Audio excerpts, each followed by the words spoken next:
हे friends, स्वागत है आप सभी का movie stock movie explain channel पे, जिस पर आज मैं रीकैप करने वाली हूँ सीक्रेट इन्वेजन एपिसोड 3 को। तो चलिए अब आपका टाइम बिल्कुल भी ना वेस्ट करते हुए शुरू करते हैं इस वीडियो को, वो भी स्पॉइलर वार्निंग के साथ। लेकिन उससे पहले मेरी एक छोटी सी रिक्वेस्ट, वीडियो को लाइक, शेयर और चैनल को सब्सक्राइब करने की।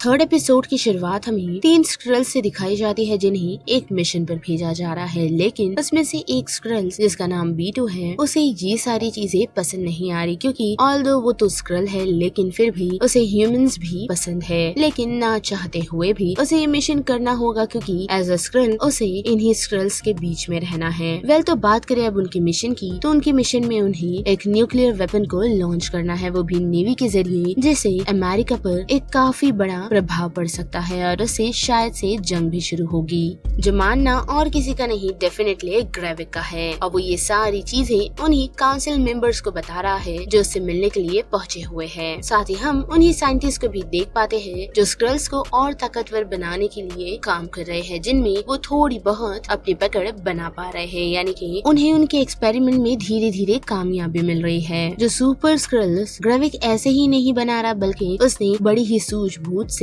ये फैसला लिया है, क्योंकि अगर वो दुनिया पर हमला कर रहा है और उसे कंट्रोल करना चाहता है तो डेफिनेटली उसे रोकने के लिए काफी सारे हमारे सुपर हीरोज आएंगे। और इसी कारण से ग्रेविक ने न सिर्फ आर्म स्क्रल्स बनाने की कोशिश की है, बल्कि उन्हें सुपर स्क्रल बनाने की ये प्लानिंग की है। और अब बढ़े न्यूयॉर्क सिटी की तरफ, लेकिन ईयर है 1998 का, जहाँ हमें निक फ्यूरी दिखाया जाता है और साथ ही उसकी वाइफ, जिसे हमने इसकी एपिसोड 2 के एंड में देखा था। और उनकी ये पहली मुलाकात है, जिसके बाद ये सीन फिर से प्रेजेंट की तरफ, यानी कि निक फ्यूरी और उसकी वाइफ की तरफ बढ़ता है, जिन दोनों में थोड़ी बहुत बहस हो रही है, वो भी इस बात को लेकर कि जब थेनोस के फिंगर स्नैप के कारण सभी ह्यूमंस एग्जिस्टेंस ही ऑलमोस्ट जब खत्म हो गई थी, तो उसने भी निक फ्यूरी को मरा हुआ मान लिया था, जिस कारण उसने लगभग अपने 5 साल एज अ निक फ्यूरी की विडो ही गुजारा। लेकिन अचानक से जब वो वापस आ गया तो उसे इस चीज का काफी खुशी तो थी, लेकिन साथ ही काफी शौक भी। पर फिर भी निक फ्यूरी ने उसकी ना सोची और उसने अर्थ को छोड़ और साथ ही उसे भी छोड़ अपने एक नए मिशन पर वो निकल गया, जिससे वो अब लौट रहा है। और इस कारण ही उसकी वाइफ उसे काफी नाराज है, लेकिन इन्हीं सालों में उसने खुद को जाना है, जो चीज वो निक को बताती है। और साथ ही ये भी अब वो जो करना चाहती है वो करेगी। लेकिन उसी के साथ हम उनकी बातों को इंटरप्ट उसकी वाइफ के कॉल से देख सकते हैं, जिसके बारे में वो निक को कुछ भी नहीं बताती। जिसके बाद ये सीन सीधा मूव होता है ग्रेविक की तरफ, जो गाया के पास कुछ बातचीत करने के लिए पहुंचा है, जिससे गाय को इतना तो समझ आ जाता है कि ग्रेविक को उस पर थोड़ा बहुत शक हो गया है। और साथ ही वो उसे कहीं ले भी जाता है और रास्ते में जाते वक्त उसे पता चलता है कि वो लोग और कहीं नहीं बल्कि टेलोस से मिलने के लिए जा रहे हैं। और उसी ट्रेवलिंग के दौरान ग्रेविक को एक कॉल आता है, जिस कॉल से हमें पता चलता है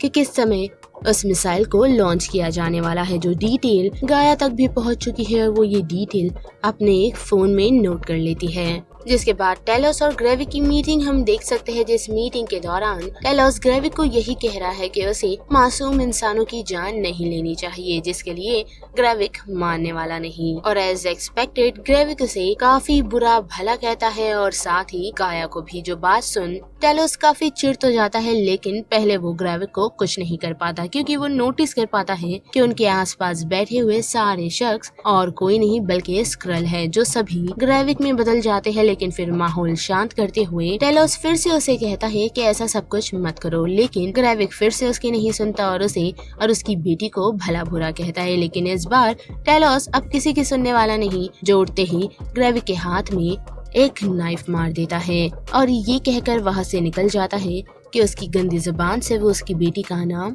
ना ले। लेकिन उसके वहाँ से निकलते ही हम ग्रेविक के हाथ को नोटिस कर पाते हैं, जिसने ना सिर्फ उस नाइफ को अपने हाथों से निकाला है, बल्कि निकलते ही साथ उसका वो हाथ हील हो चुका है। यानी कि हम सिंपली ये कह सकते हैं कि ग्रेविक कोई आम स्क्रल नहीं बल्कि एक सुपर स्क्रल है। और टेलोस के बाहर निकलते ही उसका टकराव एक बूढ़े शख्स से होता है, जो उसे एक फोन पकड़ा देता है। और हमें पता चलता है कि वो बूढ़ा शख्स और कोई नहीं बल्कि गाया है, जो वक्त रहते कार में लौट चुकी है और साथ ही ग्रेविक भी। जिसके बाद वो लोग वहाँ से निकल जाते हैं और टेलोस को उस फोन को चेक करने पर पता चलता है कि कितने बजे किस मिसाइल से हमला होने वाला है। और उसी के साथ भी उसकी मुलाकात निक फ्यूरी से होती है, जिसे वो इस बात की पूरी जानकारी दे देता है, जिस कारण वो लोग जल्द से जल्द इस काम को खत्म करने का डिसाइड करते हैं, जिसके लिए निक फ्यूरी और किसी की नहीं बल्कि उसकी फ्रेंड सोनिया की हेल्प लेते हैं, जो उन्हें मर्चेंट नेवी को चला रहे उस शख्स की पूरी डिटेल फॉरवर्ड कर देती है, यहाँ तक कि उस शख्स की लोकेशन तक, जिस कारण वो दोनों ये डिसाइड करते हैं कि उन्हें उस शख्स के घर पहुंचना है ताकि जल्द से जल्द वो सभी ये सब कुछ रोक सके, जिसके लिए अब वो लोग उस लोकेशन तक भी पहुंच चुके हैं। लेकिन उस शख्स से बातचीत करने पर वो शख्स उन लोगों को कोई भी डिटेल और उस अटैक के हो रहे पासवर्ड के बारे में कुछ भी नहीं बताता, जिस चीज से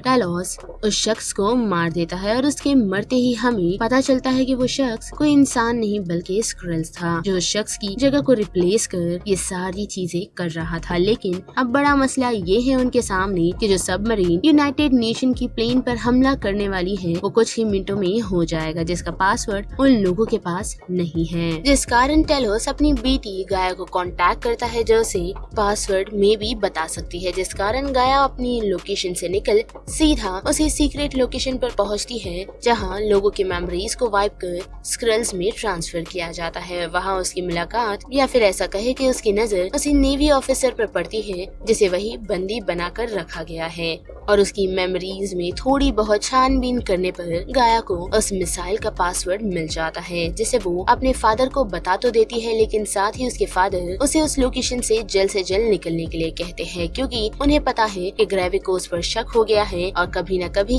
गाया की जान इस कारण खतरे में आ सकती है। जो सुनते ही गाया वहाँ से निकलने के लिए रेडी हो जाती है, और उसके बाद हम टेलोस को देख सकते हैं जो कॉल कर पासवर्ड को बताते हुए उस मिसाइल को लॉन्च होने से रोक देता है। और जैसा कि हमने देखा है कि गाया अपनी लोकेशन से निकल रही है, वो भी एक बाइक की मदद से, तो उसके सामने एक कार आ रुकती है, जिस कार में से और कोई नहीं बल्कि ग्रेविक निकलता है, और निकलते ही वो गाया को शूट कर देता है, जिस कारण गाया जमीन पर गिरती है और वो ह्यूमन शक्ल से सीधा स्क्रल में बदल जाती है। और फिर ये सीन सीधा मूव होता है निक फ्यूरी की वाइफ की तरफ, जो एक बैंक लॉकर में पहुंची है, और वहाँ एक लॉकर को निकालने पर उसे उसमें से एक गन मिलती है, और उसी के साथ उसे एक कॉल आता है जो उसे एक लोकेशन पर पहुंचने के लिए कह रहा है, और साथ ही हम निक फ्यूरी के मुंह से एक शख्स का नाम सुनते हैं जो कि ग्रेविक है, लेकिन वो शख्स उसे कहता है कि अभी नहीं, यानी कि वो उसकी बातचीत अभी ग्रेविक से नहीं करवा सकता। और यहाँ पर सीक्रेट इन्वेजन एपिसोड 3 का ये रिकैप खत्म होता है, जिस बारे में अब आप सभी की क्या राय बनती है उसे लेकर आप मुझे कमेंट सेक्शन में बता सकते हो। साथ ही वीडियो आपको पसंद आई तो वीडियो को लाइक, चैनल को सब्सक्राइब करना मत भूलिएगा। बाकी